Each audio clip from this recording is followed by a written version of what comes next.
Walter Camp, genius of the gridiron. On Saturday, November 13, 1875, an intercollegiate rugby match between Yale and Harvard was held at Hamilton Park, in New Haven, Connecticut. Among the game's attendees was said to be a schoolboy named Walter Camp. He watched as both teams, each fielding 15 players, and each dressed in caps, breeches, jerseys, and stockings, scrummed and battled to an eventual Harvard victory. 1 year later, Camp was a halfback on the Yale rugby squad, and a few years afterward he was captain of the team.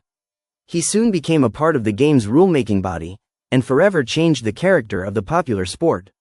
Indeed, Camp creatively reimagined rugby union rules and fashioned them into American football. It's true that a rough form of American football had been played in some form for quite a few years. Rutgers and Princeton played what is considered to be the first American football game on November 6, 1869, a rough, hybridized version of soccer and rugby. Yet, it's undeniable that Camp created the scaffolding for modern American football. Camp's ideas included the following: the idea of 11 players on the field, the safety as a scoring play, the notion of the line of scrimmage, or the line of play separating offense and defense, the idea of awarding undisputed possession of the ball, the introduction of the quarterback position, and a set number of offensive downs.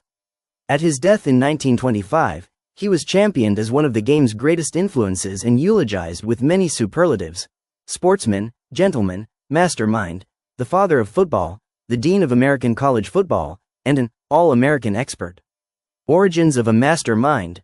Walter Chauncey Camp was born April 7, 1859. He graduated from Hopkins Grammar School in New Haven, Connecticut, and entered Yale University in 1876. He excelled at rowing and swimming and joined the baseball and track teams. He was also a decent baseball player. At age 17, Camp was speedy and stout enough to make the Yale rugby team as a halfback and was said to be one of the more able backfield runners of his time. He played for Yale against its rival Harvard in 1876, a fertile moment in the galvanization of Camp's thinking.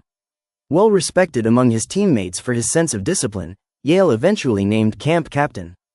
But it was his ability to think in broader terms, to think beyond the boundaries of what was, that catapulted him and a new brand of American-style football into a league of its own. Camp became chairman of the Intercollegiate Football Rules Committee, which endowed him with wide authority to mold the game through the elimination, modification, or addition of rules. It was Camp's mission to add structure to the pre-existing rugby game, to transform it into something quicker, smarter, and less disorderly. New game takes form. In just a few short years, Camp's novel ideas shifted the focus of the game that he played at Yale from kicking to running, and included rules that would ensure fairness and balance. First, he changed the number of players on the field from 15 to 11, an amendment that met great resistance but prevailed in 1880. In this wildly changeable period, Camp also successfully petitioned the Convention Committee to modify the rules from the sloppy rugby scrum to the more neatly defined concept of the scrimmage. Scrums did not give either team clear possession of the ball nor the chance to implement the ensuing maneuver, resulting in piles of human chaos and, in many cases, culminating in one long, excruciating, scoreless tie. Previously, a team could keep the ball as long as they were able, sometimes without ever making a single attempt to score.